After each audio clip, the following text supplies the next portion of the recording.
In a world where respect seems to fade with each passing day, some people learn their lessons the hard way. This is the story of how a group of reckless bikers made the terrible mistake of messing with a 95-year-old female veteran, not knowing. Her son was the one person in town they should have feared the most. What happened next would change their lives forever. Before we dive into this incredible true story, make sure to hit that subscribe button and notification bell to never miss out on more amazing content like this. Now let's begin. The morning sun painted golden streaks across Wilson's Corner Café, casting a warm glow through the weathered windows that had witnessed decades of Riverside Grove's history. Inside, Margaret Peggy Anderson sat in her usual spot, a corner, booth worn smooth by years of faithful patronage. At 95, her frame might have been delicate, but her steel blue eyes held the same sharp intelligence that had served her well during World War II, where she'd been one of the first female military intelligence officers. The familiar aroma of fresh coffee and sizzling bacon filled the air as Rachel Wilson, the young owner who had inherited the cafe from her parents, approached Peggy's table. "Your usual Mrs. Anderson?" Rachel asked, coffee pot already tilted in anticipation. Her smile was genuine but tired, the kind that spoke of long hours and mounting worries. "Please, dear," Peggy replied, smoothing the napkin across her lap with hands that had once decoded crucial enemy messages during the war. "And I've told you 1,000 times to call me Peggy." Rachel's smile flickered as she poured the coffee, her eyes darting nervously to the window. Peggy noticed. She always noticed. Years of training and observation hadn't faded with age. "Something's troubling you," Peggy said. It wasn't a question. Rachel hesitated, then leaned closer, lowering her voice. "The wild reapers. They've been coming around more often. Yesterday She glanced over her shoulder before continuing. "They broke Mr. Parker's store windows when he couldn't pay their protection money." Peggy's lips tightened into a thin line. She'd heard about the motorcycle gang that had rolled into Riverside Grove 6 months ago, gradually turning their peaceful town into their personal playground. The local police seemed powerless or unwilling to stop them. "Has anyone reported them?" Peggy asked, though she already knew the answer. Rachel shook her head. "People are scared. These guys, they're not just troublemakers, they're dangerous." The bell above the door chimed, and Rachel straightened up so quickly she nearly spilled the coffee. The sudden tension in the cafe was palpable as 4 leather-clad figures swaggered in, chains jingling with each step. Their leader, a tall man with a shaved head and a facial scar that looked like a lightning bolt, walked ahead of the group. Rick "Razor" Thompson had a reputation that preceded him, and it wasn't a good one. Well, well," Razor drawled, his voice carrying across the now silent cafe. "If it isn't my favorite waitress." He approached the counter, ignoring the other customers who suddenly seemed very interested in their meals. "How about some service? With a smile, sweetheart?" Rachel moved behind the counter, her hands trembling slightly as she reached for a coffee cup. "Of course. What can I get you?" Razor leaned over the counter, invading Rachel's personal space. "Maybe something that's not on the menu?" His gang members snickered. Peggy watched the scene unfold, her coffee forgotten. She'd seen bullies like this before, during the war and after. They were all the same, cowards who preyed on those they perceived as weak. Her son James had told her not to get involved, to call him if there was trouble. But James wasn't here now, and Peggy had never been good at staying quiet in the face of injustice. "Young man," Peggy's clear voice cut through the tension like a knife. "I believe the lady would appreciate some professional courtesy." The cafe went dead silent. Razor turned slowly, his eyes narrowing as they landed on Peggy. He seemed almost amused at the interruption, which made it all the more dangerous. "Well, look what we have here," he sneered, walking toward Peggy's booth.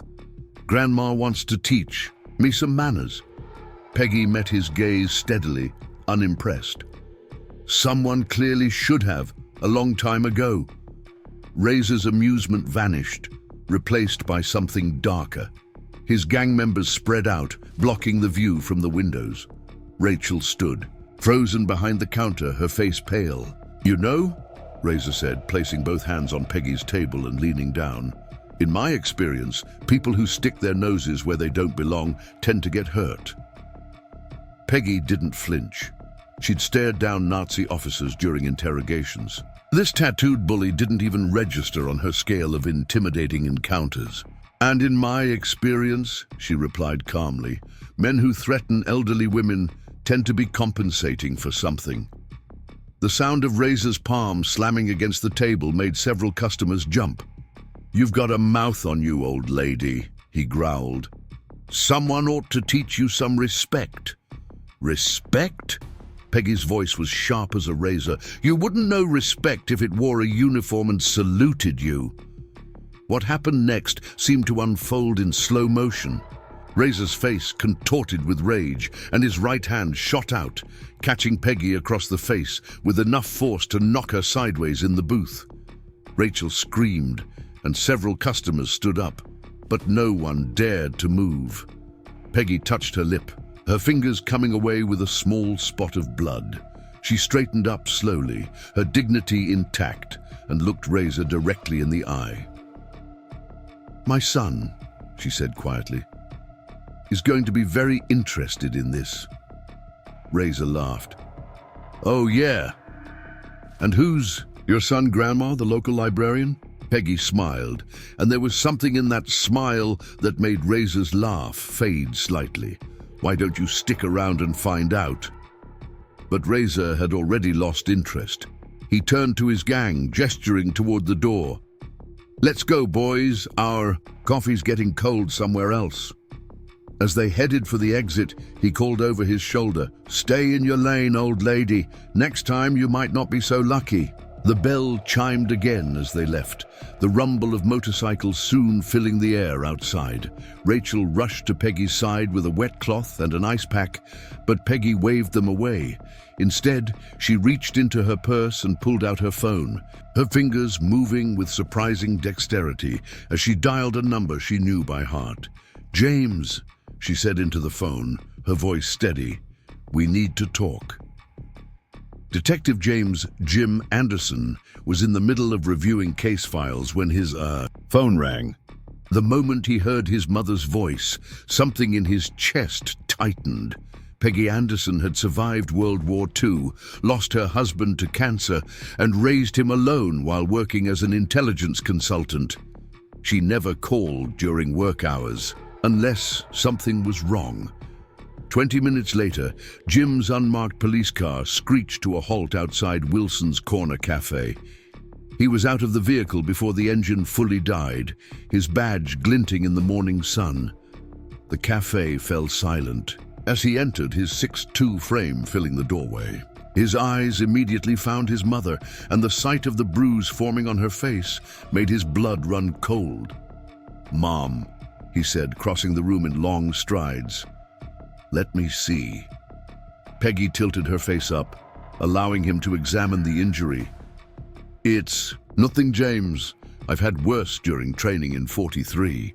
But Jim wasn't listening. His jaw was clenched so tight it could have cracked walnuts. Rachel Wilson stood nearby, wringing her hands in her apron. "Tell me everything," Jim commanded, pulling out his notebook. "Names, descriptions, what they said, where they went." As Rachel and the other customers recounted the incident, Jim's hand tightened around his pen until his knuckles turned white. He knew about the wild reapers. Every cop in Riverside Grove did. They'd been a growing problem, but until now, they'd managed to stay just under the radar, their victims too scared to press charges. "The leader," Jim said, his voice dangerously quiet. "Razor, real name Rick Thompson, known affiliate of larger criminal organizations, suspected drug trafficking, assault, extortion." He looked at his mother. "And now elder abuse and assaulting a veteran." "To James," Peggy said, reaching for his hand. "Don't do anything rash." Jim squeezed her hand gently. Mom, you taught me to always do what's right, no matter the cost. Remember? Peggy's eyes softened. I also taught you to use your head before your fists. Don't worry, Jim replied, standing up. I'm going to use everything you taught me. Back at the Riverside Grove Police Department, Jim walked straight to his partner's desk. Detective Michael Chen looked up from his computer, took one look at Jim's face, and immediately stood up. What happened? Mike asked, following Jim to the evidence room. Jim yanked open a filing cabinet, pulling out a thick folder labeled Wild Reapers. They touched my mother, he said, his voice tight with controlled rage. Razor Thompson hit her, in broad daylight, in front of witnesses. Mike's eyes widened. Mrs. Anderson, the veteran? He shook his head in disbelief. They're either incredibly stupid or they don't know who she is, Jim finished, spreading photos and reports across the table. They don't know she's been helping us build cases against organized crime for decades. They don't know she's been photographing their drug deals from her window for the past month. Mike leaned over the table, examining the evidence. We've been trying to nail these guys for months, but without witnesses willing to testify. Preparing and narrating this story took us a lot of time, so if you are enjoying it, subscribe to our channel. It means a lot to us. Now back to the story. Now we have them, Jim said, pulling out his phone. My mother's pressing charges, and she's not afraid. Officer Emily Taylor knocked on the doorframe. Chief wants to see you, Anderson. In the chief's office, Jim stood at attention while Chief Robert Morrison read through his preliminary report. The older man's face grew increasingly grave. They assaulted a 95-year-old woman, Morrison said, setting down the paper, a decorated veteran in my town. He looked up at Jim. You know I have to take you off this case. Chief, Jim started, but Morrison held up a hand. Officially, he continued, you're too close to this, but unofficially. He leaned forward. These bastards have been poisoning our town long enough. I want them gone. Use whatever resources you need. Jim nodded, understanding the implicit permission. Yes, sir. As he left the office, his phone buzzed with a text from his mother. Coming to the station, found something you need to see. Peggy Anderson arrived at the police station 20 minutes later, carrying a large manila envelope. Despite the bruise on her face, she walked with the same military bearing she'd maintained since her service days. Officers stopped what they were doing to watch her pass, many nodding respectfully. They all knew her story. In the conference room, Peggy spread out several photographs on the table. They were crystal clear, taken with the high-end camera Jim had given her for her. Last birthday. I've been watching them, she explained. Old habits die hard. The photos showed various members of the Wild Reapers engaged in what appeared to be drug deals, weapons exchanges, and meetings with known criminal figures. But it was the last photo that made Jim's breath catch. Razor Thompson shaking hands with William Hayes, a prominent city council member. Corrupt officials, Peggy said, her voice hard. Some things never change. Mike whistled low. This is big. Way bigger than just a local gang causing trouble. The Wild Reapers are just the muscle, Peggy continued, her intelligence training evident in her analysis. They're working for someone bigger. These patterns, she pointed to various photos, they're similar to what we saw in Europe during the war. Criminal enterprises hiding behind legitimate businesses, using local thugs for intimidation, while the real power stays hidden. Jim studied the photos, his detective's mind already forming connections. Hayes has been pushing for budget cuts to the police department. He's been blocking our requests for additional resources to combat gang activity. And now we know why, Mike added. A commotion outside the conference room drew their attention. Officer Taylor burst in, her face flushed. Jim, you need to see this now. On the street in front of the police station, 3 motorcycles roared past, their riders shouting and gesturing obscenely. Razor Thompson led the pack, his leather jacket gleaming in the sun. They were sending a message. They weren't afraid. Jim watched them disappear around the corner, his face set in stone. Behind him, Peggy placed a hand on his shoulder. "Remember what I taught you about dealing with bullies?" she asked. Jim nodded slowly. "Hit them where they're weakest." "And what's their weakness?" "Their arrogance," Jim replied. "They think they're untouchable." Peggy smiled, and for a moment, Jim saw the young intelligence officer who had helped bring down Nazi spy networks. Then let's prove them wrong. As night fell over Riverside Grove, Detective James Anderson sat in his office, surrounded by evidence photos and surveillance reports. The image of his mother's bruised face kept flashing through his mind, fueling his determination. But Peggy, Anderson hadn't raised her son to act on anger alone. She'd taught him to think strategically, to plan, to use his mind as his strongest weapon. "You're still here," Mike Chen said, appearing in the doorway with 2 cups of coffee. He handed one to Jim and pulled up a chair. "What's our next move?" Jim spread out the photos his mother had taken. "We follow the money. The Wild Reapers are just foot soldiers. We need to cut off their supply lines, their support network." He pointed to the photo of Councilman Hayes. "And we start with him." "Hayes won't be easy to crack," Mike warned. "He's got connections, political protection." "Everyone has a weakness," Jim replied, remembering his mother's words. "We just have to find it."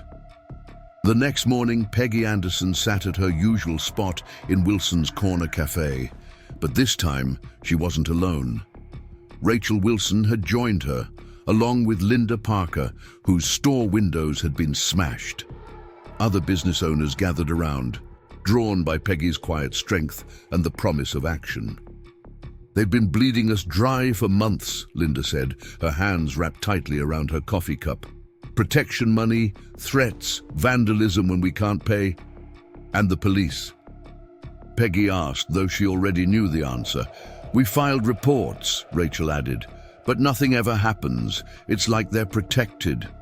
Peggy nodded, pulling out a small notebook, a habit from her intelligence days. "Tell me everything. Every incident, every threat, every time you saw them with Hayes or any other official. Details matter." As the group talked, Peggy's notebook filled with names, dates, and connections. Her trained eye saw patterns emerging, just as she had during the war when tracking enemy movements. The Wild Reapers weren't just terrorizing random businesses. They were systematic, targeting specific areas, creating a network of fear and control.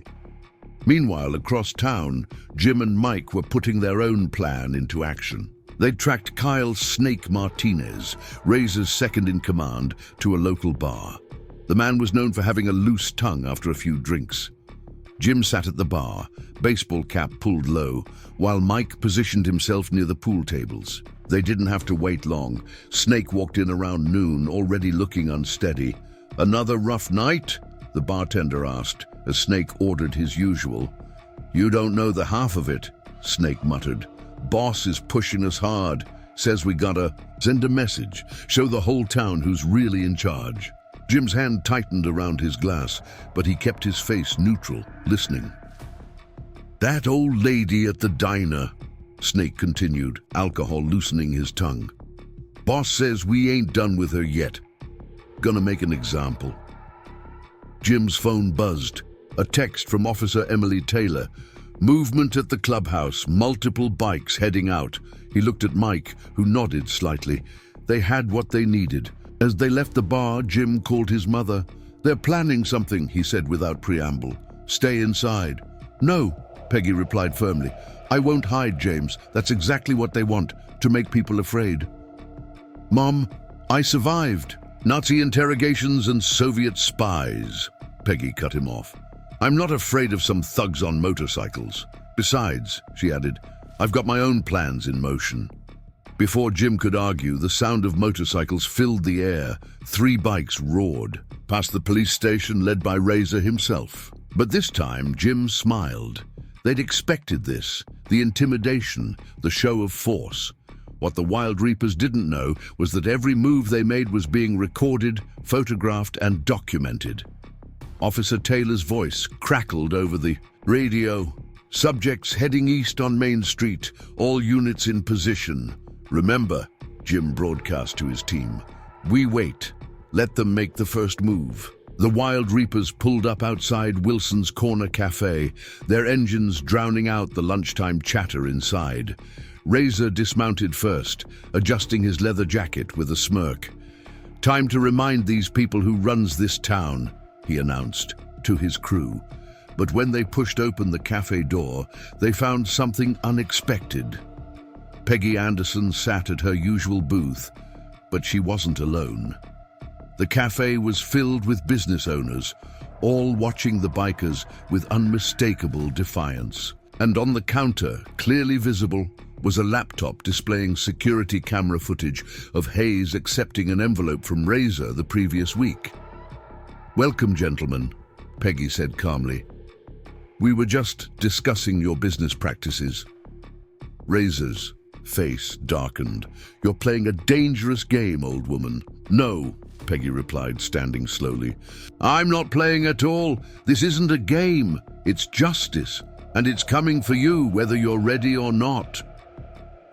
Razor reached into his jacket, but before he could move further, the cafe door opened again. Jim walked in, followed by Mike and several other officers. "Rick Thompson," Jim announced, his voice carrying through the suddenly silent cafe. "You're under arrest for assault, extortion, and conspiracy to commit criminal acts." "You got nothing on me," Razor snarled. "Actually," came a new voice, and everyone turned to see Councilman Hayes being led in handcuffs by Officer Taylor. "They have everything, including my full confession." The color drained from Razor's face as he realized the depth of his mistake. He'd thought he was untouchable, protected by corrupt officials and a web of intimidation. But he'd never encountered anyone like Peggy Anderson, a veteran intelligence officer who had spent her life fighting bigger enemies than him. "You should have done your homework," Peggy said, picking up her coffee cup, "before you decided to punch a veteran who specialized in bringing down criminal networks. The arrest of Razor Thompson and Councilman Hayes should have been the end of it. But as Peggy Anderson had learned during her years in military intelligence, taking down the visible threat often stirred up hidden dangers. The Wild Reapers might have lost their leader, but they still had something more dangerous: desperation. Detective James Anderson stood in the evidence room, examining the web of connections his mother had helped uncover. Photos, financial records, and surveillance footage covered the walls, all pointing to a larger organization pulling the strings. "Jim," Mike Chen called from the doorway, "we've got a problem." Security footage showed Derek "Ghost" Phillips, one of Razor's most violent lieutenants, rallying the remaining gang members at their clubhouse. The message was clear: they weren't going down without a fight. "They're planning something big," Mike said, rewinding the footage.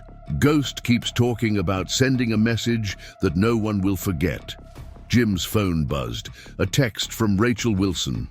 "They're here again, different ones this time, more aggressive." "Get everything in motion," Jim ordered, already heading for the door. "It ends today." At Wilson's Corner Café, Ghost and 5 other Wild Reapers had trapped the morning customers inside. Rachel stood behind the counter, trying to keep her voice steady as Ghost detailed exactly how they planned to redecorate her establishment. "Your boss made a mistake," Rachel said, thinking of Peggy's courage. "Don't make it worse." Ghost laughed, the sound empty of humor. "Mistake? Nah, sweetheart. The mistake was thinking you could stand up to us. Now we're gonna show everyone what happens when they what?" Peggy Anderson's voice cut through the tension like a blade. Every head turned to see the 95-year-old veteran standing in the doorway, her military bearing unchanged by the years. Ghost's eyes narrowed, recognizing her from Razor's description. "Well, if it ain't the old lady who started all this trouble," Ghost sneered, moving toward her. Come to take another beating. Peggy didn't move. Young man, I've faced down Nazi officers who were better at intimidation than you. You're just a schoolyard bully with a motorcycle. Ghost's face contorted with rage. You think I won't hurt? You just 'cause you're old. Your cop's son ain't here to protect you now. I don't need protection, Peggy replied calmly. But you might. Before Ghost could respond, the cafe's windows exploded with light as police spotlights illuminated the interior from all angles. Jim's voice boomed through a megaphone from outside. This is the police. The building is surrounded. Come out with your hands up. Ghost spun around, his cool facade cracking. You set us up. No, Peggy said, settling into her usual booth. You did that yourself. I just made sure everyone was watching.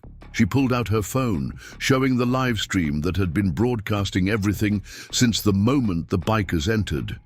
Thousands of viewers had witnessed Ghost's threats in real time. Did you really think I survived a war by being helpless? Peggy asked, her voice sharp with authority. Intelligence officers learn to use every advantage, technology included. The Wild Reapers looked at each other uncertainly as red laser dots appeared on their chests. SWAT team members were in position, waiting for the command. It's over, Peggy continued. You have two choices, walk out of here in handcuffs or be carried out on stretchers. Either way, the Wild Reapers are finished in Riverside Grove. Ghost's hand twitched toward his jacket, but Officer Emily Taylor's voice rang out from behind him. I wouldn't.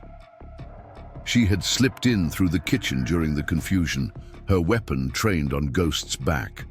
One by one, the bikers raised their hands. As they were led out in handcuffs, Jim entered the cafe, immediately moving to check on his mother. You okay? He asked, knowing the answer, but needing to hear it. Peggy smiled. Of course, though I could use a fresh cup of coffee. This one got cold during all the excitement. Rachel hurried to pour her a fresh cup, hands still shaking slightly. Mrs. Anderson, that was incredible. Not incredible, Peggy corrected. Just experience. When you've spent your life fighting real evil, you learn to recognize the difference between genuine threats and playground bullies trying to look tough. Later that evening, as the sun set over Riverside Grove, Peggy sat on her porch with Jim, watching the cleanup crews remove the last traces of the Wild Reapers' presence from town. The FBI's involved now, Jim said, sipping his coffee. Hayes's confession opened up a whole network of corruption. Goes way beyond our little town. Peggy nodded. It always does. Evil spreads when good people stay quiet. Is that why you confronted them that first day? Jim asked. You knew it would lead to this? I confronted them because it was right, Peggy replied simply. Everything else? Well, let's just say old habits die hard. Once an intelligence officer, always an intelligence officer. Jim smiled, remembering all the times his mother's strategic thinking and quiet strength had guided him. You know, when I became a detective, I thought I was following Dad's footsteps, but really, I was following yours. Peggy reached over and squeezed his hand. Your father was a good man, but he fought his battles with a gun. I fought mine with information, observation, and patience. Both ways serve justice. You just have to know which tool fits the job. As night fell, news crews gathered outside the police station. The story had gone viral.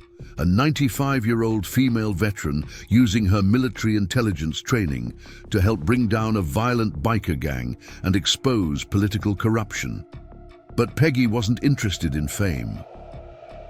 What matters, she told the eager reporters, is that people remember age is just a number and bullies are cowards at heart. Stand up to them, stand together, and they'll fall every time. One reporter asked if she was afraid of retaliation from the gang's remaining members. Peggy's eyes sparkled with the same determination that had served her in wartime. Young man, I've faced down the Third Reich. A few misguided boys on motorcycles don't quite measure up. The story of Peggy Anderson and the Wild Reapers became legend in Riverside Grove. The town changed. People stood taller, spoke up against injustice, and looked out for each other. The sight of a motorcycle no longer brought fear, just remembrance of how one elderly veteran had taught them all about courage, wisdom, and the power of standing together. Wilson's Corner Café kept Peggy's booth reserved, marked with a plaque reserved for Peggy Anderson, veteran hero, guardian of justice. And every morning she would sit there, drinking her coffee, watching over her town with sharp eyes that had seen the worst of humanity but never lost faith in the best. As for the Wild Reapers, they learned the hard way that some people you just don't mess with, especially a 95-year-old veteran who spent her life taking down bigger and badder opponents than them. 6 months after the fall of the Wild Reapers, Riverside Grove had changed in ways both subtle and profound. The morning sun still painted golden streaks across Wilson's Corner Café, but now the windows bore a new addition, a small plaque commemorating the day a 95-year-old veteran had stood up to injustice and inspired a town to find its courage. Peggy Anderson sat in her usual booth, but these days she rarely sat alone.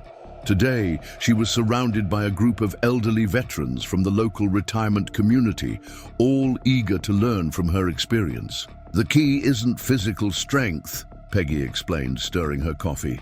It's about observation, strategy, and most importantly, not being afraid to stand up for what's right. Martha Jenkins, an 85-year-old former Army nurse, leaned forward. But how did you know it would work? That people would stand with you? Peggy smiled. I didn't. Sometimes you have to take that first step alone and trust that others will follow. Detective James Anderson watched from the counter, pride swelling in his chest. His mother had become something of a local legend, but more than that, she'd become a catalyst for change. The ripple effects of her stand against the Wild Reapers had spread far beyond their small town. Your mother's doing it again, Mike Chen said, sliding onto the stool next to Jim, building an army of senior citizen justice warriors. Jim chuckled. She prefers to call them community guardians. The bell above the door chimed as Rachel Wilson rushed in, waving a newspaper. Mrs. Anderson, have you seen this? The front page featured a striking photo of Peggy speaking at a national law enforcement conference where she'd been invited to share her insights on community-based crime prevention. The headline read, Veterans Stand Against Gang Inspires, National Movement. They're implementing your observation network program in cities across the country, Rachel said excitedly. They're calling it the Anderson Protocol. Peggy adjusted her reading glasses to examine the article. Well, looks like those old intelligence techniques still have some life in them. But not everyone was celebrating Riverside Grove's transformation. In a federal prison several hundred miles away, Rick Razor Thompson sat across from his visitor, his face twisted with bitterness. They think it's over, he growled. That old lady and her cop son think they've won. The visitor, a sharp-dressed man with cold eyes, smiled thinly. Perhaps we can help each other, Mr. Thompson. My organization has a particular interest in communities like Riverside Grove, and we believe in second chances. Back in town, Jim's phone buzzed with a message from his FBI contact. Suspicious. Visitor at Federal Pen. Connected to Carson Syndicate. Keep eyes open. Jim shared a look with Mike. The Carson Syndicate was a shadowy criminal enterprise that had been expanding its territory, using local gangs as proxies. The Wild Reapers might have been just the first wave. Think we should tell your mom? Mike asked. Jim watched Peggy holding court with her group of veterans, her eyes bright with purpose. She probably already knows. Mom's got better sources than the FBI these days. Indeed, Peggy's network had grown far beyond Riverside Grove. Her military connections, combined with her recent fame, had given her access to information channels that most law enforcement could only dream of. She'd created a web of senior citizens across the country, veterans, former intelligence officers, retired cops, all dedicated to protecting their communities. "It's like she's building her own intelligence agency," Rachel observed, watching Peggy coordinate with her group. "More like reviving an old one," Jim replied. "Many of these people served together, worked together. Mom's just reminding them that retirement doesn't mean standing down." Later that afternoon, Peggy sat in Jim's office at the police station, examining reports from other towns where her program had been implemented. "The Carson Syndicate," she mused, tapping the FBI alert. "They're making the same mistake the Reapers did, underestimating people they think are too old or too afraid to fight back." Jim leaned back in his chair. "You think they're really coming here?" "They're already here," Peggy replied, pulling out her notebook. "Watch the parking lot across the street tomorrow morning. Black SUV, tinted windows. They've been observing the station for 3 days."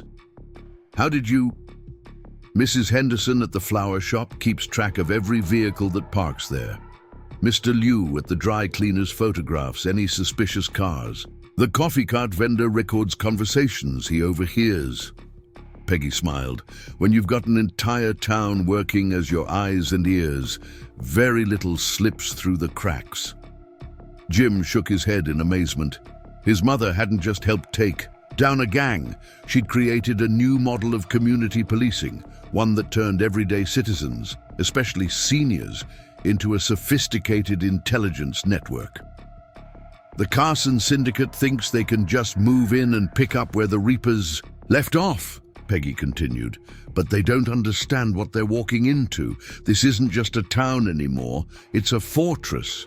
As if to prove her point, her phone buzzed with messages from her network, descriptions of out-of-town vehicles, snippets of suspicious conversations, patterns of unusual activity. Each piece of information was meticulously logged and cross-referenced. "You've turned the whole town into an intelligence operation," Jim said, both proud and slightly awed. "No," Peggy corrected him. "I just reminded people of something I learned during the war. The strongest defense isn't weapons or walls. It's a community that stands together and watches out for each other." That evening, as Peggy walked home from the cafe, she noticed the black SUV following her at a distance. Instead of feeling afraid, she smiled. Let them watch. Let them think she was just a little old lady who got lucky against a local gang. The Carson Syndicate was about to learn the same lesson as the Wild Reapers. Never underestimate a veteran who spent her life outmaneuvering enemies twice her size. And this time, she wasn't just protecting one town. She was building an army of silver-haired sentinels ready to protect communities across the nation. As she reached her front porch, Peggy's phone buzzed with a message from another veteran. In her network, "They're making moves in 5 other cities, just like you predicted." Peggy typed back, "Then it's time to show them what we can do. Activate Protocol Omega." She looked up at the stars, remembering nights in war-torn Europe, when she'd helped coordinate resistance networks. Some battles never really end.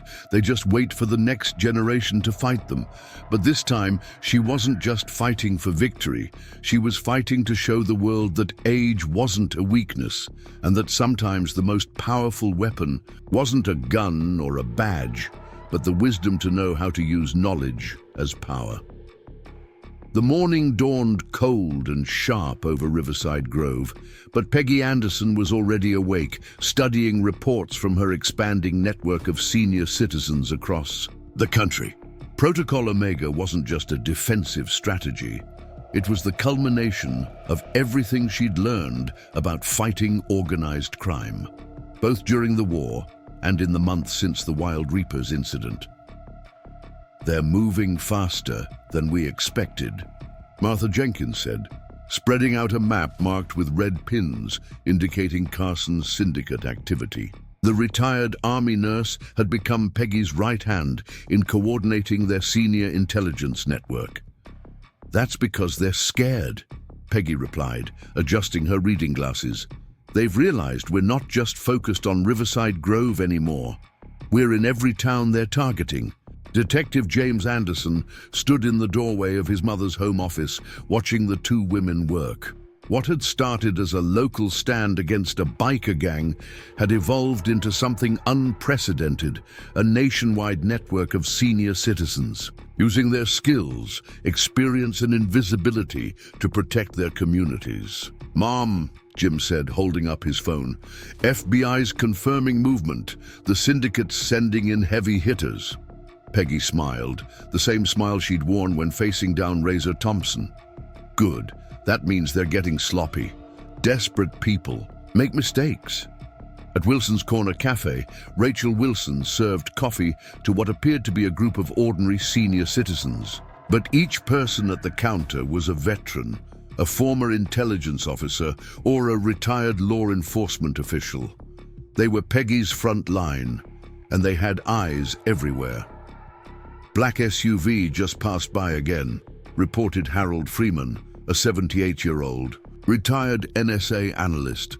"Same driver as yesterday. He's checking our response patterns." "Let them watch," Peggy said, entering the cafe with her usual steady stride. "Every minute they spend trying to figure us out is another minute we're gathering intelligence on them." The bell above the door chimed as Mike Chen rushed in, his face tight with concern.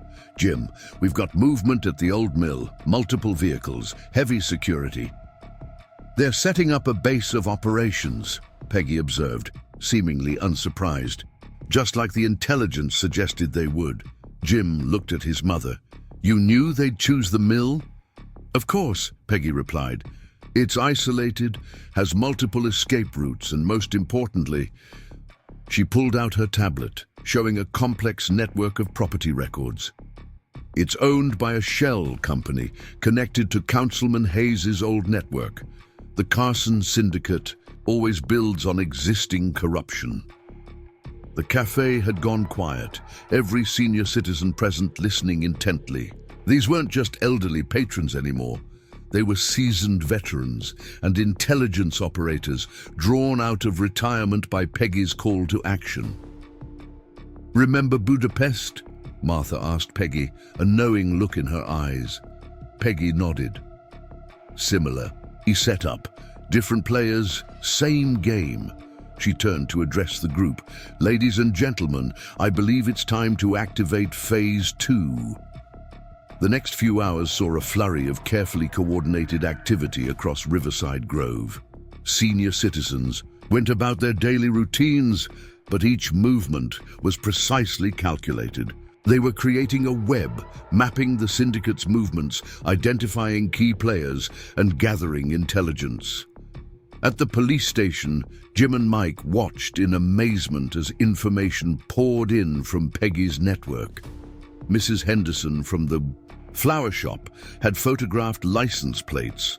Mr. Liu's dry cleaning business had recorded conversations through its surveillance system. Even the elderly crossing guard had documented suspicious vehicle patterns.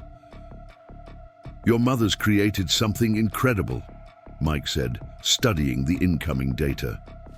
"They never see it coming because no one pays attention to senior citizens," Jim finished. "We're invisible to them until it's too late." But the Carson Syndicate wasn't entirely blind to the threat. In a sleek office at the old mill, Marcus Carson himself sat behind a massive desk, reviewing reports about the disruption of his operations in various cities. "It's not just Riverside Grove," his security chief explained. "We're seeing coordinated resistance in every town we try to enter. Somehow they know our moves before we make them." Carson's steel-gray eyes narrowed as he studied a photograph of Peggy Anderson. "This woman, she's more than just a local hero who got lucky against the Reapers. Pull up everything we have on her military career." The security chief hesitated. "Sir, most of her records are still classified, but what we do know, she wasn't just any intelligence officer. She helped dismantle Nazi spy networks, tracked Soviet agents during the Cold War, and now she's building her own network. Carson finished, a mix of admiration and frustration in his voice, using the one resource we'd never suspect. Senior citizens with a lifetime of experience and nothing left to fear. Meanwhile, Peggy sat in her favorite booth at the cafe, calmly sipping coffee as she received updates from her network. Retired teachers, former mail carriers, elderly shopkeepers, each one a sensor in her vast intelligence-gathering operation. The mill's their command center, she told Jim when he joined her. But it's not their real target. The syndicate thinks bigger than that. Jim leaned forward. What are they planning? They want to take control of the entire region's transportation infrastructure, Peggy explained. Ports, highways, railways. Hayes wasn't just a corrupt councilman. He was their test case for infiltrating local government. How did you figure that out? Peggy smiled. Because that's what I would do if I were them. Control the movement of goods, you control everything else. It's what we saw in Europe during the war, and it's what they're trying to do here. Before Jim could respond, his phone buzzed with an urgent message. The FBI had intercepted communications suggesting the syndicate was accelerating its timetable. They were planning something big, and soon. Marcus Carson stood at the window of his makeshift office in the old mill, watching the sun rise over Riverside Grove. Behind him, his security team was delivering the morning briefing, but his attention was fixed on a small figure walking into Wilson's Corner Café, Peggy Anderson, right on schedule with her morning routine. Sir, his security chief interrupted his thoughts. We've lost contact with our teams in 3 more cities. Someone's systematically dismantling our network, but we can't figure out how. Carson turned, his expensive suit catching the early gets. Morning light. Because you're looking in the wrong places. You're watching for law enforcement, FBI, rival organizations. But who are you not watching? He pointed to a wall of surveillance photos. The retired postman who walks his dog past our safe houses every morning. The elderly librarian who keeps meticulous records of everyone who uses the computers. The old mechanic who notes down license plates of every car that passes his shop. Sir, we're being beaten at our own game, Carson said, his voice tight with frustration, by people we've been trained to ignore. Meanwhile, at Wilson's Corner Café, Peggy sat with her expanding team of senior operatives. Martha Jenkins was reviewing intelligence from their nationwide network, while Harold Freeman analyzed patterns in the syndicate's movements. They're pulling back, Harold reported, adjusting his hearing aid, which doubled as a secure communication device, consolidating their resources here in Riverside Grove. Of course they are, Peggy said, stirring her coffee. We've made it impossible for them to operate anywhere else. Now they have no choice but to make their stand here. Jim entered the cafe, followed by Mike Chen. The 2 detectives had dark circles under their eyes from working around the clock. Mom, Jim said, sliding into the booth. FBI's reporting massive movement of syndicate assets. They're calling in everything they have. Peggy nodded, unsurprised. Good, let them come. The bigger they make this, the harder they'll fall. Rachel Wilson approached with fresh coffee, but she wasn't just serving drinks. As she moved between tables, she was gathering intelligence from other senior citizens, strategically placed throughout the cafe. Mrs. Anderson, Rachel said quietly, Mr. Parker from the hardware store says they're unloading heavy equipment at the mill. And Mrs. Chen at the pharmacy noticed unusual purchases of certain chemicals. They're preparing for something big, Mike observed. No, Peggy corrected, her eyes sharp. They're preparing for what they think is coming. But we're going to show them something they've never seen before. She pulled out her tablet, displaying a complex map of the town with dozens of blinking points of light. Each one represented a member of her senior network, positioned at strategic locations throughout Riverside Grove. While they've been watching us, Peggy explained, we've been building this. Every senior citizen in this town has a role to play. We're not just gathering intelligence anymore. We're ready to act. Just then, Martha's phone buzzed with an encrypted message. Peggy, our source inside the mill just confirmed it. Carson's planning to take control of the town's infrastructure tonight. They're going to hit the power grid, water treatment plant, and communications hub simultaneously. Jim straightened. We need to alert the FBI, get tactical teams in position. No, Peggy interrupted. That's exactly what they're expecting. They've prepared for a frontal assault from law enforcement, but they haven't prepared for us. She turned to address the gathered seniors, her voice carrying the authority of decades of experience. Ladies and gentlemen, it's time to activate the Sunset Protocol. The group of elderly citizens nodded, understanding in their eyes. Each of them had been carefully chosen for their skills, their experience, and their courage. They had spent lifetimes serving their country in various capacities, and now they were being called to serve one more time. Mrs. Henderson, Peggy said to the retired signals intelligence officer who now ran the flower shop, coordinate with your team. I want eyes on every approach to their targets. Mr. Liu, she continued, addressing the former military strategist, who operated the dry cleaners, your group will handle communication disruption, just like Singapore in '62. One by one, Peggy assigned roles to her senior operators, each task building on their unique skills and experiences. These weren't just elderly citizens. They were veterans, intelligence officers, and skilled professionals who had spent decades honing their crafts. At the mill, Carson received an urgent report. His teams were noticing unusual patterns of movement throughout the town. Small groups of elderly citizens were gathering at parks, community centers, and local businesses. They're just senior citizens. They're going about their day, his security chief assured him. Carson slammed his fist on the desk. There's no such thing as just senior citizens. Not anymore. Not with Peggy Anderson running the show. He pulled up the town's infrastructure map. Move up the timeline. We hit everything tonight at midnight. And I want Peggy Anderson found and contained before then. She's the key to all of this. Back at the cafe, Jim watched in amazement as his mother coordinated what amounted to a sophisticated military operation.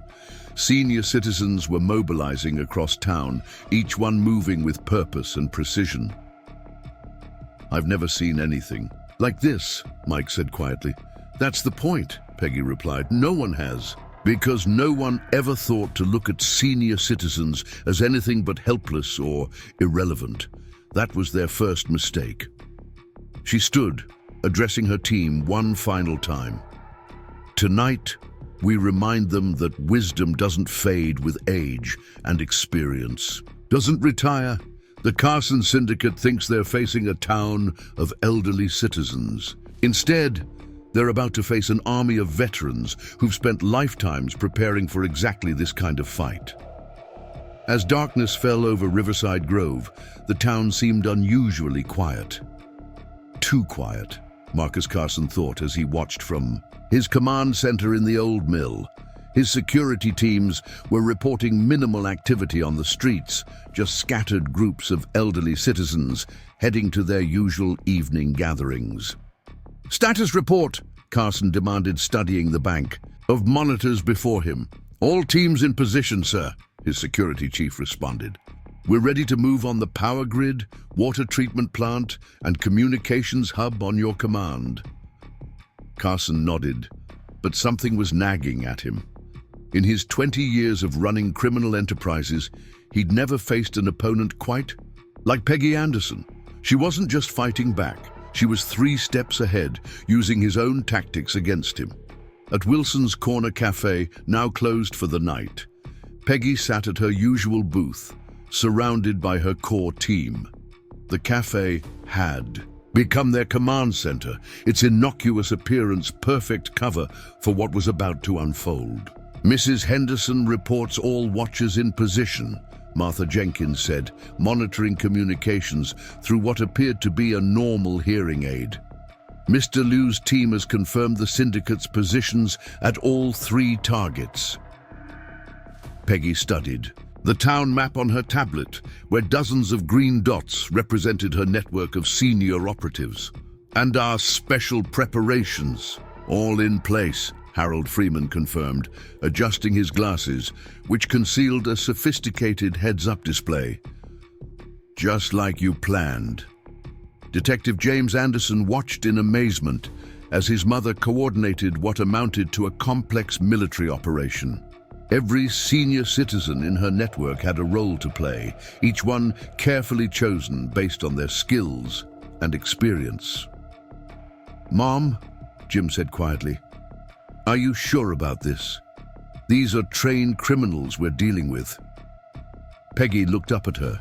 Son, her eyes sharp with the same determination that had helped her break Nazi codes decades ago. "James, what do you see when you look at my team?" Jim glanced around the cafe. He saw Mrs. Henderson, the retired signals intelligence officer who now ran the flower shop. Mr. Liu, the former military strategist turned dry cleaner. Martha Jenkins, who had coordinated field operations during the Cold War. Each person appeared, elderly and harmless, and that was exactly the point. "I see decades of experience," Jim replied, understanding dawning in his eyes. "Exactly," Peggy said. "Carson sees old people he can ignore. We see an army that's been training their whole lives for this moment."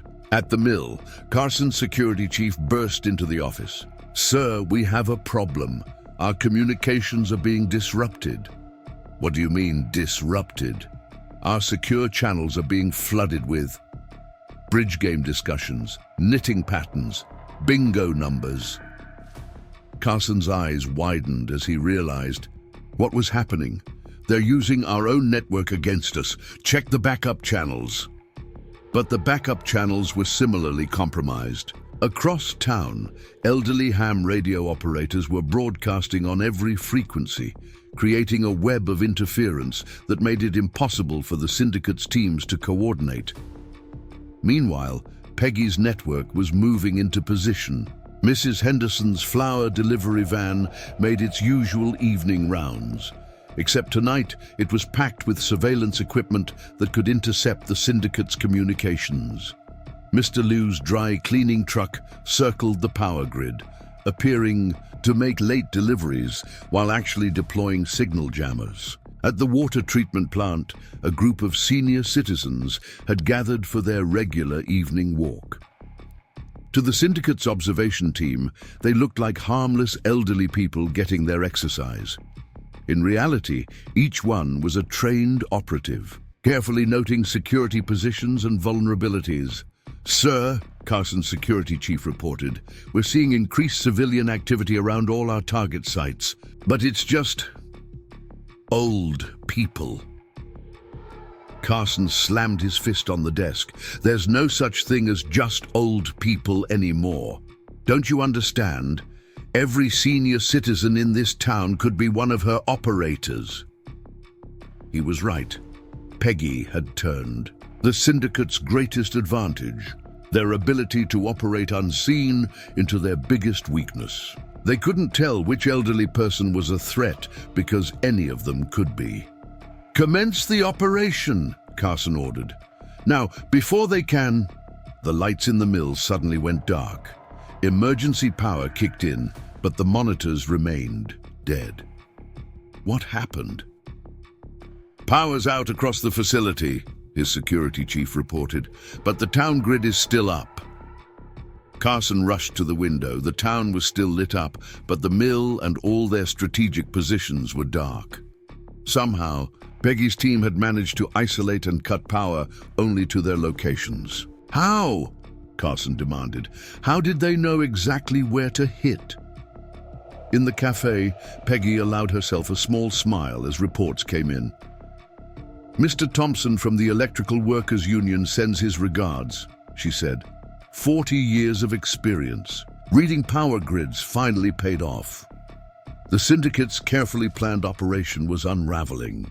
Their teams at the water treatment plant found themselves surrounded by senior citizens walking their dogs, each one a former military or law enforcement officer. The communications hub was being monitored by what appeared to be a senior book. Club meeting in the park across the street, all trained intelligence operators. "This is impossible," Carson's security chief muttered as another report of compromised positions came in. "They're everywhere." "No," Carson replied, finally understanding. "They've always been everywhere. We just never noticed them." Peggy stood in the cafe addressing her team. "Phase 1 is complete. Now we move to Phase 2. Remember, we're not just protecting Riverside Grove anymore. We're showing every criminal organization that thinks they can prey on our communities that age isn't weakness, it's power." She turned to Jim. "I think it's time for law enforcement to make their entrance, don't you?" Jim nodded, already coordinating with tactical teams that had been standing by. But as he watched his mother's network of senior citizens systematically dismantling the Carson Syndicate's operation, he realized something profound. Sometimes the most effective weapon isn't a gun or a badge, but the wisdom to know how to use knowledge as power. Marcus Carson paced his darkened office at the mill, illuminated only by emergency lighting and the glow of his phone. His carefully orchestrated operation was falling apart, undermined by an enemy he'd never thought to take seriously, an army of senior citizens led by a 95-year-old veteran. "Get me a secure line," he barked at his security chief. "Sir, all our communications are still compromised. Every frequency we try is being flooded with senior citizen chatter." Through the window, Carson could see groups of elderly people going about their evening routines, walking dogs, sitting on park benches, gathering for evening social events. Any one of them could be part of Peggy Anderson's network. Or all of them. There was no way to know. "Fine," Carson snarled, grabbing his coat. "If Anderson wants to play it this way, we'll give her something she can't ignore. Gather the strike team. We're going to pay a visit to Wilson's Corner Café." At the cafe, Peggy was reviewing updates from her network when Martha Jenkins burst in through the kitchen entrance. "They're moving, Peggy. Carson himself is leading a team toward us." Jim immediately reached for his radio to call in tactical support, but Peggy raised her hand. "Wait, this is exactly what we wanted. Mom, they're coming here with a strike. Team!" Peggy's eyes sparkled with the same strategic brilliance that had helped her outmaneuver enemies during the war. "Of course they are, because they think they're about to corner a group of helpless elderly citizens. But what they're really doing is walking into a trap 60 years in the making." She turned to her team. "Harold, is everyone in position?" Harold Freeman adjusted his glasses, checking the tactical display only he could see. "All units confirmed. Operation Silver Web is ready." Rachel Wilson, who had insisted on staying to help, watched in amazement as the elderly patrons of her café transformed before her eyes. Mrs. Henderson removed her floral cardigan to reveal tactical gear. Mr. Liu pulled communications equipment from what appeared to be a harmless thermos. Even Martha Jenkins' knitting bag turned out to contain sophisticated surveillance equipment. "Remember," Peggy addressed her team, "Carson thinks he's dealing with amateur vigilantes. He has no idea he's about to face veterans who've spent lifetimes preparing for exactly this kind of operation." Outside, Carson's strike team moved through the darkened streets, trying to avoid the scattered groups of senior citizens. But with each step, they were being watched, their movements tracked and reported through a sophisticated network of observers who appeared to be doing nothing more than enjoying their evening routines. "Mrs. Chen reports they're passing the pharmacy now," Martha reported through their secure channel, disguised as a hearing aid frequency. "Mr. Parker has eyes on their rear guard from the hardware store." Jim watched in awe as his mother's network closed around Carson's team like an invisible net. Every elderly person on the street was a sensor, every seemingly innocent gathering a tactical position. "Now," Peggy said calmly, "we show them what happens when you underestimate a generation that survived war, upheaval, and change. A generation that knows patience is the deadliest weapon of all." Carson's team was less than a block from the cafe when the first part of Peggy's trap was sprung. The streetlights suddenly went dark, but not because of a power failure. Mr. Thompson, the retired electrical worker, had rewired them to respond to his signal. "What the hell?"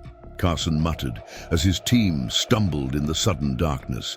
Then the sprinklers in the park across the street activated, seemingly malfunctioning. But it wasn't water spraying from them. It was a specially formulated fog, courtesy of Dr. Agnes Weber, a retired chemical engineer who'd spent decades developing non-toxic crowd control substances. "Can't see a damn thing," one of Carson's men shouted. Through the fog, shapes moved, elderly citizens who appeared to be hurrying home for safety, but each movement was calculated, herding Carson's team exactly where Peggy wanted them.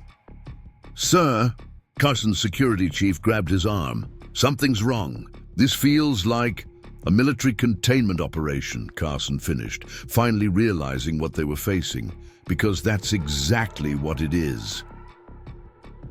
Inside the cafe, Peggy watched through high-tech surveillance equipment disguised as ordinary reading glasses. They've reached the primary containment zone, Signal Agent Cooper.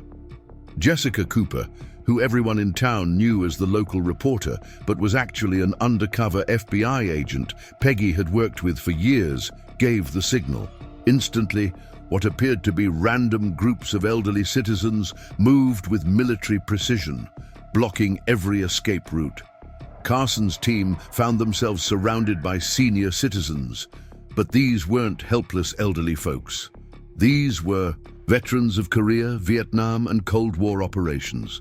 Former intelligence officers, retired special forces, and experienced law enforcement professionals who had spent decades honing their skills. "Good evening, Mr. Carson," Peggy's voice came. Through every speaker and device in the area, even Carson's own phone. "I believe it's time we had a proper conversation about the future of Riverside Grove." Carson spun around, trying to locate the source of the voice, but it seemed to come from everywhere. The fog was thinning, revealing dozens of senior citizens in tactical positions, each one looking more capable and dangerous than any street thug or hired muscle. "Impressive operation you're running," Peggy continued. "But you made one crucial mistake. You looked at us and saw weakness. We looked at you and saw what we've been training to fight our entire lives. Bullies who think power comes from fear." Jim watched his mother coordinate the operation with the same calm precision she'd shown during the Wild Reapers incident. But this was different. This wasn't just about protecting one town anymore. It was about showing the world that age and experience were weapons more powerful than any gun or threat. "You have two choices, Mr. Carson," Peggy announced.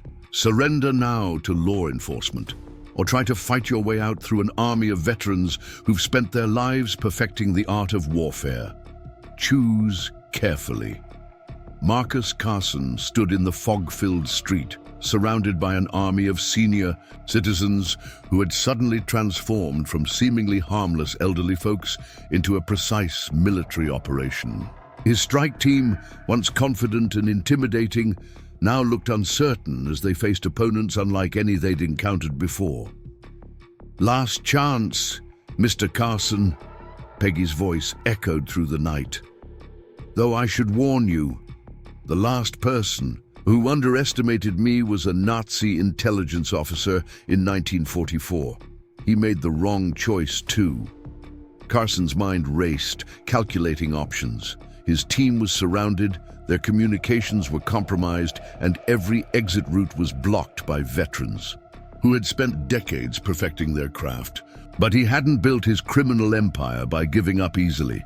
"You think a bunch of senior citizens can stop us?"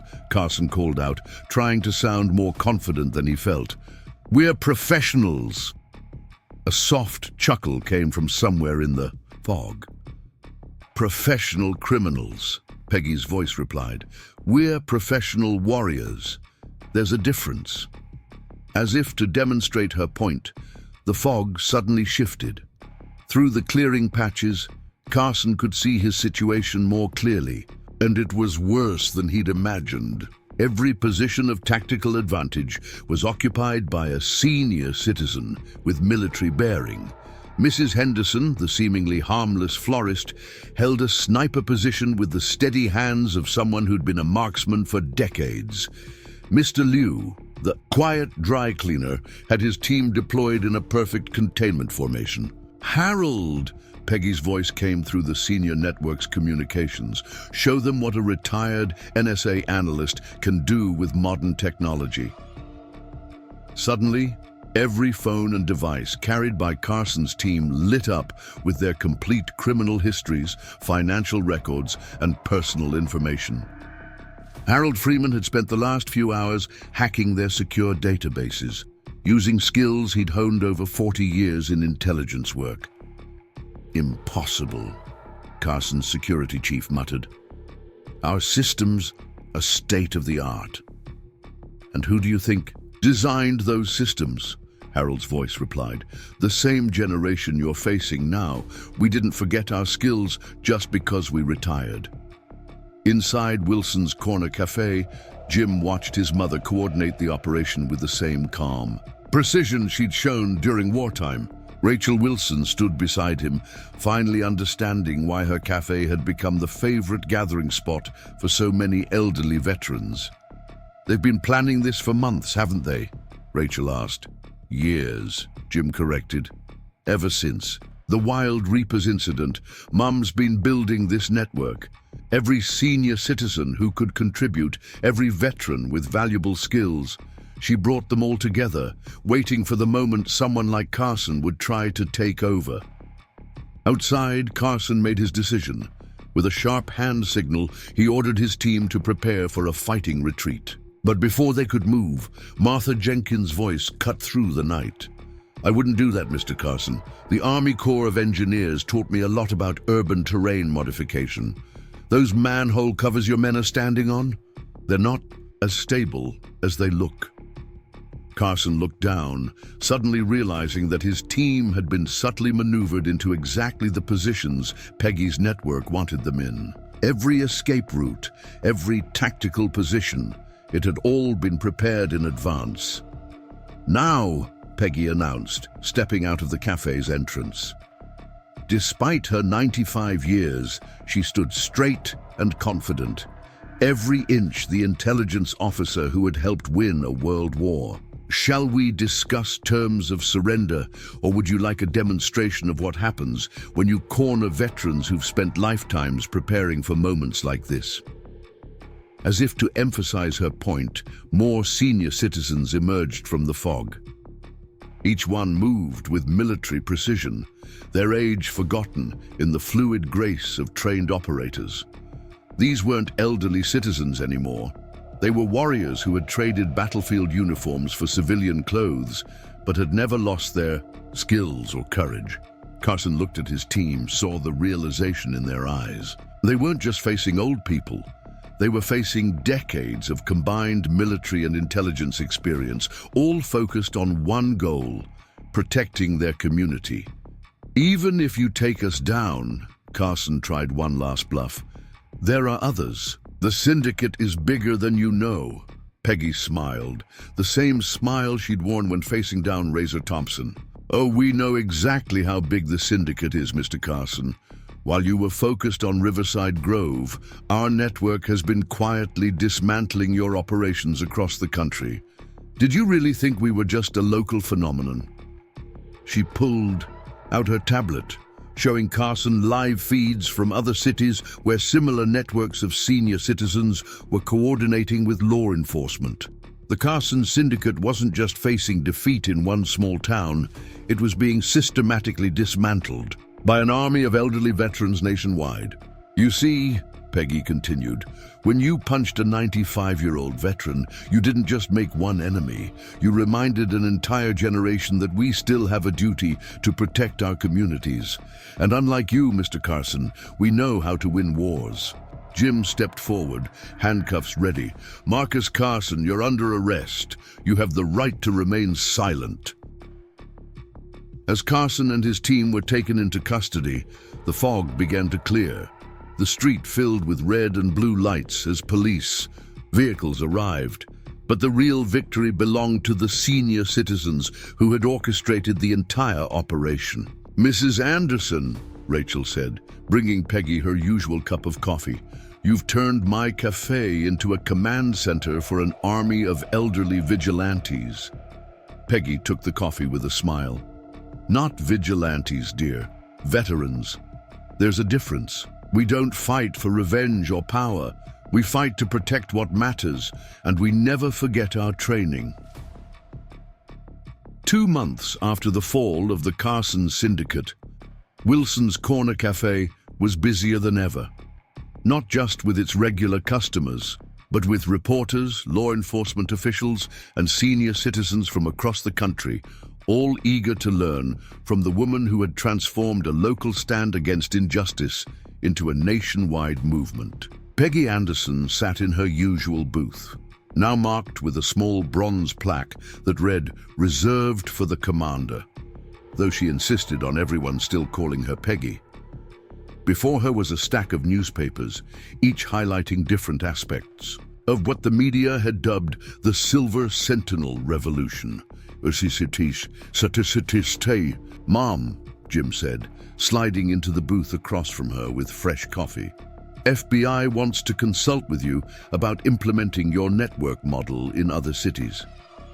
Peggy smiled, stirring her coffee with the same steady hands that had once decoded enemy messages. They're finally realizing that age isn't a limitation, it's an advantage. We have something no amount of training can provide: experience. Rachel Wilson approached their table, carrying a fresh pot of coffee and a tablet showing news coverage from across the country. Have you seen this, Mrs. Anderson? Senior networks in 30 cities have already stopped major criminal operations. They're calling it the Anderson Protocol. I've seen it, Peggy replied, her eyes twinkling, though I prefer to think of it as the veterans' victory. We're not just individuals anymore, we're a movement. Martha Jenkins entered the Café, followed by Harold Freeman and several other core members of what had become known as the original Silver Sentinels. They gathered around Peggy's booth, each carrying reports from their expanding network. Chicago's network prevented a major drug operation last week, Martha reported, led by a 78-year-old former Marine Corps intelligence officer. Miami's our team disrupted a human trafficking ring, Harold added. The cartel never saw it coming. They were too busy watching for police and rival gangs. They didn't notice the elderly couple who'd been photographing their operations for months. Peggy nodded, pride evident in her expression. That's the key. We're invisible until we choose not to be. Criminal organizations watch for threats, but they don't watch us. Their arrogance is our greatest weapon. Mike Chen arrived with a thick folder under his arm. You're going to want to see this, Peggy. Carson's talking. The FBI's been interrogating him for weeks, and he's finally breaking down. He spread documents across the table, revealing the full extent of the Carson Syndicate's operations and how thoroughly Peggy's network had dismantled them. It wasn't just about stopping them, Peggy explained to the gathered group. It was about showing everyone what seniors are capable of. We're not just retirees passing time, we're experienced operators with lifetimes of skills just waiting to be used. Outside the cafe, a group of veterans from the local retirement community was conducting what appeared to be a normal morning walk. But each person was scanning their surroundings, noting unusual activities, and reporting through their secure network. They were the new front line of community protection, hiding in plain sight. The young man who punched me that day, Peggy, mused, watching them through the window. He thought he was showing his power. Instead, he awakened an army. Jim studied his mother's face, seeing not just the 95-year-old veteran who had inspired a movement, but the young intelligence officer who had helped win a war. You knew this would happen, didn't you? From the very beginning. Peggy's eyes met his, sharp with intelligence that age had only refined. I knew that somewhere out there, thousands of veterans were feeling the same way I did, frustrated by the crime and corruption in their communities, but not sure how to fight back. All they needed was someone to remind them that their skills never expired. Rachel brought over a fresh pot of coffee and settled into the conversation. But how did you know it would work, that other seniors would join the fight? Because, Peggy replied, I remembered something from my intelligence days. The most effective operations aren't about strength or numbers. They're about using what your enemy overlooks. And in this case, they overlooked an entire generation of trained professionals. Martha Jenkins pulled out her tablet, displaying a map of the United States, dotted with glowing points, each representing a new Silver Sentinel network. We're getting requests from veterans groups across the country. They want to start their own operations. And they should, Peggy said firmly. But remind them, we're not vigilantes, we're protectors. We work with law enforcement, not around it. Our job is to be the eyes and ears of justice, to gather intelligence and support legitimate operations. Harold Freeman adjusted his glasses, which still contained their high-tech display. The Carson Syndicate's fall is having ripple effects. Other criminal organizations are getting nervous. They're starting to realize that every senior citizen could be a potential threat. Good, Peggy said with satisfaction. Let them worry. Let them look at every elderly person and wonder if they're being watched. That uncertainty will do half our work for us. Jim couldn't help but smile at the irony. They thought age was weakness, but you turned it into strength. That's because they never understood what age really means, Peggy replied. It means decades of experience, years of honing skills, a lifetime of learning how to outthink and outmaneuver enemies. We might be older, but we're far from helpless. A group of young police officers entered the Café, part of a training program that Peggy had helped establish. They were there to learn from the Silver Sentinels, to understand how to work with senior networks in their own communities. 1 year after the punch that changed everything, Riverside Grove had transformed from a town under siege to a model of community protection. The old mill, once the Carson Syndicate's command center, had been converted into the Silver Sentinels National Training Facility, where veterans from across the country came to learn Peggy Anderson's methods. I never thought I'd be back here, Peggy said, standing in what had once been Marcus Carson's office. Now the room was filled with training equipment and surveillance technology, all designed to be operated by senior citizens with decades of experience. Jim stood beside his mother, marveling at how much had changed. From one punch to a national movement, sometimes I still can't believe it. That's because you're thinking like a detective, Peggy replied, her eyes sharp as ever. I was thinking like an intelligence officer. Sometimes the smallest incident can trigger the largest operation, if you know how to use it.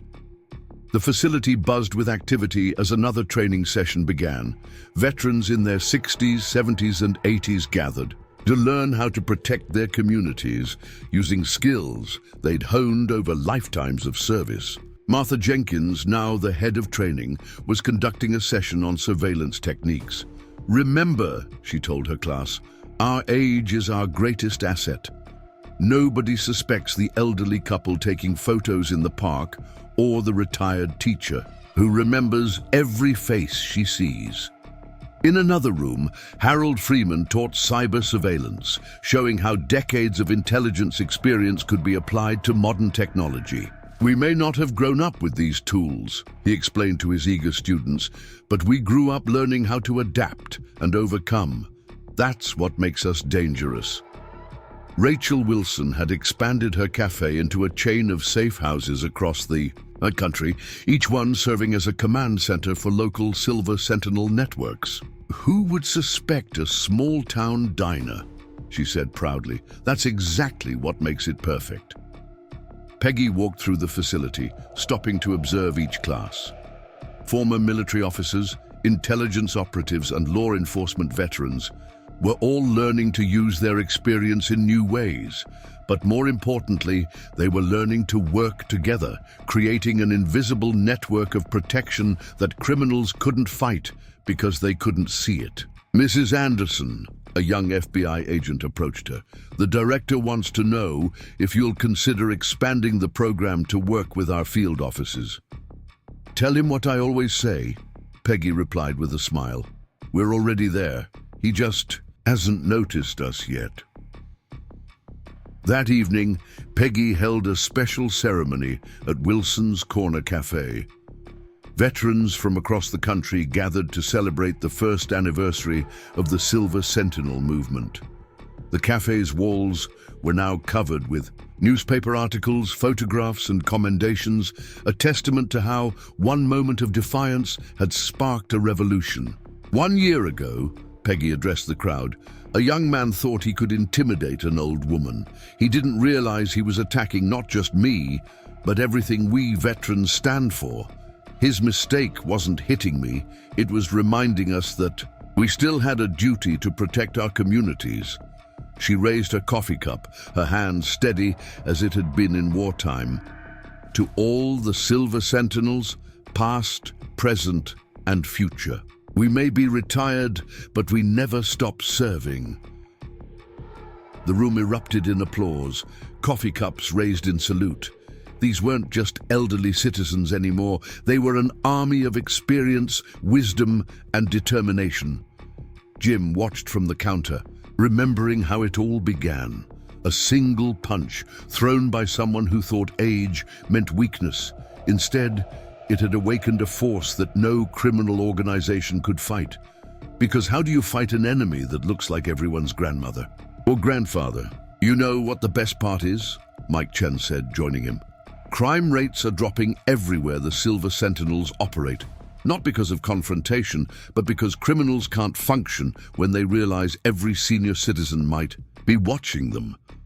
Peggy's network had grown beyond anything anyone could have imagined. Silver Sentinel teams across the country had prevented crimes, exposed corruption, and protected their communities, all while appearing to do nothing more than enjoy their retirement. The young man who punched me, Peggy often said, gave us a gift. He reminded us that age isn't about growing weaker, it's about growing wiser, and wisdom combined with experience is the most powerful force there is. As the celebration continued, Peggy sat in her usual booth, watching her legacy unfold. The Silver Sentinels weren't just a response to crime. They were a reminder that every generation has value, that experience never expires, and that sometimes the most effective warriors are the ones nobody sees coming. So what's next? Jim asked his mother, knowing she always had another plan in motion.